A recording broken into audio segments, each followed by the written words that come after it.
Buen día, docente. Mi nombre es Víctor Antonio Mendoza Santos y soy estudiante de la licenciatura en Biotecnología en la Universidad Abierta y a Distancia de México. En esta ocasión expondré lo que es mi tema o mi actividad número 2.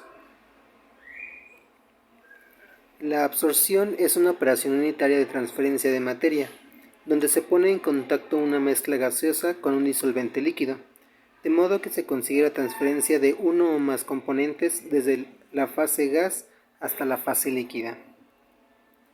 ¿Cuáles son las características? Las características son que es un fenómeno de incorporación. Este se da cuando una sustancia se introduce en la estructura de otra y se realiza en sistema líquido-líquido o líquido-gas y hay una transferencia de moléculas. En los equipos de absorción, al igual que los de compresión de vapor, se basa en el principio de condensación y de evaporación de un refrigerante para la obtención de frío o calor. La principal diferencia entre estos ciclos está en cómo se atraviesa el refrigerante de la zona de baja presión a la de alta presión. ¿Cuáles son las partes principales de los equipos de absorción? Debe de haber una salida de gas, una entrada de un líquido, la entrada de un gas y la salida del líquido. También debe haber un eliminador de niebla, un distribuidor de líquido, una cama de empaque, una rejilla de soporte y un colector de líquido. Los tipos de torres de absorción.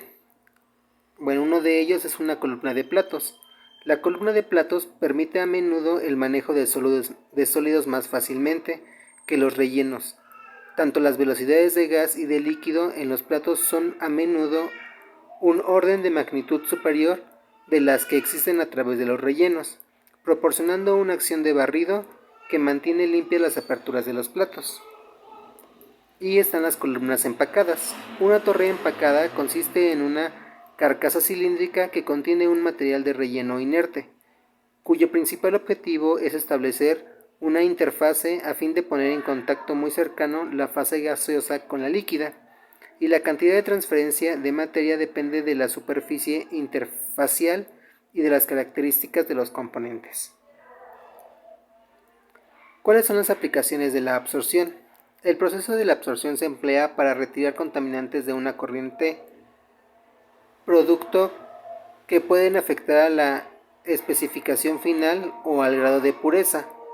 Además, la presencia de ciertas sustancias, aunque sea en proporciones muy pequeñas, puede afectar a las proporciones globales en un producto y elimina el dióxido de azufre.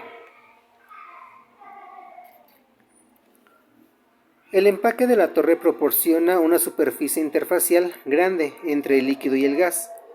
La superficie del empaque por unidad de volumen de espacio empacado debe ser grande, pero no en el sentido microscópico, y poseer las características deseables del flujo del fluido. Eso generalmente significa que el volumen fraccionario vacío o fracción de espacio vacío en el hecho empacado debe ser grande. El empaque debe permitir el paso de grandes volúmenes de fluido a través de pequeñas secciones transversales de la torre, sin recargo o inundación. Debe ser baja la caída de presión del gas.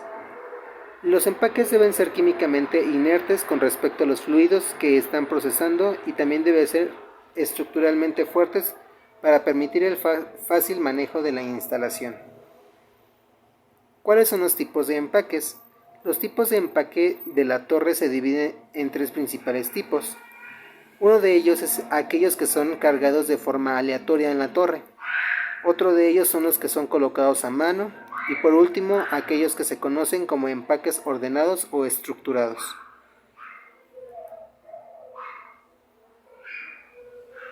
Aquí tenemos diferentes tipos de empaques para torres. Un tipo de ellos es anillos Rashing, que son hechos de cerámica, los anillos PAL, que son hechos de metal o plástico, las monturas Behr, que son de cerámica, las monturas Interlocks, que igualmente son de cerámica, las monturas Super Instalocks, que son de cerámica, los IMTP, que son de metal, ¿Cuáles son las ventajas del proceso de absorción? Bueno, las ventajas son que las columnas de platos pueden ser diseñadas para manipular un amplio rango de velocidades de flujo de gases y líquidos antes que las columnas empacadas. Otro de ellos es que la eficiencia de un plato puede predecirse con mayor certidumbre, y también una ventaja es el fácil enfriamiento en la columna de platos. ¿Cuáles son las desventajas del proceso? Que las columnas empacadas no son adecuadas para velocidades de líquidos muy bajos, y las columnas de platos pueden dañarse más rápidamente que las columnas empacadas. Y una desventaja también es la retención de líquidos es aparentemente menor. Gracias.